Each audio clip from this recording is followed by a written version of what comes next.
Joshua 23-ാം അധ്യായം. Joshua വിടവാങ്ങുന്നു. ചുറ്റുമുള്ള ശത്രുക്കളെയെല്ലാം കീഴടക്കി കർത്താവ് ഇസ്രായേലിന് സ്വസ്ഥത നൽകി. അങ്ങനെ ഏറെ കാലം കഴിഞ്ഞു. ജോഷ്വ വൃദ്ധനായി. അവൻ ഇസ്രായേൽ ജനത്തെയും അവരുടെ ശ്രേഷ്ഠന്മാരെയും തലവന്മാരെയും ന്യായാധിപന്മാരെയും സ്ഥാനികളെയും വിളിച്ചു വരുത്തി പറഞ്ഞു, ഞാൻ ഇതാ വൃദ്ധനായി. ജനതകളോട് നിങ്ങളുടെ ദൈവമായ കർത്താവ് എന്താണ് ചെയ്തതെന്ന് നിങ്ങൾ കണ്ടു കഴിഞ്ഞു. അവിടുന്ന് തന്നെയാണല്ലോ നിങ്ങൾക്ക് വേണ്ടി യുദ്ധം ചെയ്തത്. ജോർദാൻ മുതൽ പടിഞ്ഞാറ് മഹാസമുദ്രം വരെ ഞാൻ പിടിച്ചടക്കിയതും കീഴടങ്ങാതെ അവശേഷിക്കുന്നതുമായ എല്ലാ ദേശങ്ങളും നിങ്ങളുടെ ഗോത്രങ്ങൾക്ക് അവകാശമായി ഞാൻ വിഭജിച്ചു തന്നിരിക്കുന്നു. നിങ്ങളുടെ ദൈവമായ കർത്താവ് ശത്രുക്കളെ നിങ്ങളുടെ മുൻപിൽ നിന്ന് നിർമ്മാർജ്ജനം ചെയ്യും. അവിടുന്ന് വാഗ്ദാനം ചെയ്തതനുസരിച്ച് അവരുടെ ദേശം നിങ്ങൾ കൈവശപ്പെടുത്തും. ആകയാൽ മോശയുടെ നിയമഗ്രന്ഥത്തിൽ എഴുതിയിരിക്കുന്നതെല്ലാം വിശ്വസ്തയോടെ അനുസരിക്കുകയും അനുഷ്ഠിക്കുകയും ചെയ്യുവിൻ. അതിൽ നിന്ന് ഇടം വലം വ്യതിചലിക്കരുത്. ഇവിടെ നിങ്ങളുടെ ഇടയിൽ അവശേഷിച്ചിരിക്കുന്നവരുമായി കൂടിക്കലരുകയോ അവരുടെ ദേവന്മാരുടെ നാമം ഉച്ചരിക്കുകയോ അവരെ കൊണ്ട് ആണയിടുകയോ അവരെ സേവിക്കുകയോ നമസ്കരിക്കുകയോ ചെയ്യാതിരിക്കുന്നതിനും നിങ്ങൾ ഇന്നുവരെ ചെയ്തതുപോലെ നിങ്ങളുടെ ദൈവമായ കർത്താവിനോട് വിശ്വസ്തത പാലിക്കുന്നതിനും വേണ്ടിയാണ് ഇത്. പ്രബലരും ശക്തരുമായ ജനങ്ങളെ കർത്താവ് നിങ്ങളുടെ മുൻപിൽ നിന്ന് നിർമ്മാർജ്ജനം ചെയ്തു.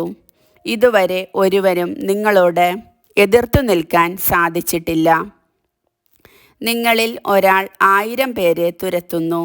കാരണം നിങ്ങളോട് വാഗ്ദാനം ചെയ്തിരുന്നതുപോലെ ദൈവമായ കർത്താവ് തന്നെയാണ് നിങ്ങൾക്ക് വേണ്ടി യുദ്ധം ചെയ്യുന്നത്.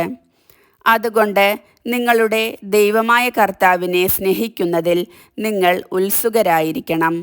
എന്നാൽ ഇക്കാര്യം വിസ്മരിച്ച് നിങ്ങളുടെ ഇടയിൽ അവശേഷിച്ചിരിക്കുന്ന ഈ ജനങ്ങളുമായി ഇടപഴകുകയോ അവരുടെ സ്ത്രീകളെ വിവാഹം ചെയ്യുകയോ നിങ്ങളുടെ സ്ത്രീകളെ അവർക്ക് വിവാഹം ചെയ്ത് കൊടുക്കുകയോ ചെയ്യുന്നെങ്കിൽ നിങ്ങളുടെ ദൈവമായ കർത്താവ് ഈ ജനങ്ങളെ നിങ്ങളുടെ ഇടയിൽ നിന്ന് മേലിൽ നിർമ്മാർജ്ജനം ചെയ്യുകയില്ലെന്ന് അറിഞ്ഞുകൊള്ളുവിൻ.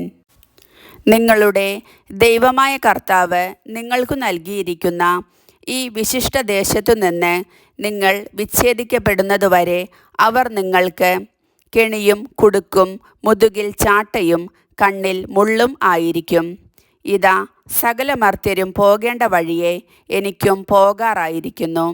നിങ്ങളുടെ ദൈവമായ കർത്താവ് നിങ്ങൾക്ക് വാഗ്ദാനം ചെയ്തിട്ടുള്ള വിശിഷ്ടമായ കാര്യങ്ങളിൽ ഒന്നുപോലും സഫലമാകാതിരുന്നിട്ടില്ലെന്ന് നിങ്ങൾക്ക് പൂർണ്ണമായി അറിയാമല്ലോ. നിങ്ങൾക്ക് വേണ്ടി എല്ലാം നിറവേറി, ഒന്നും വിഫലമായിട്ടില്ല.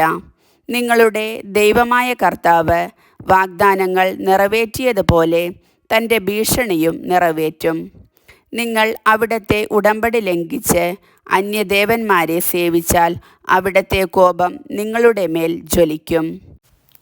നിങ്ങളുടെ മേൽ സകല തിന്മകളും വരുത്തി താൻ നൽകിയ വിശിഷ്ട ദേശത്തു നിന്ന് അവിടുന്ന് നിങ്ങളെ നിർമ്മാർജ്ജനം ചെയ്യും. കർത്താവിൻ്റെ വചനം.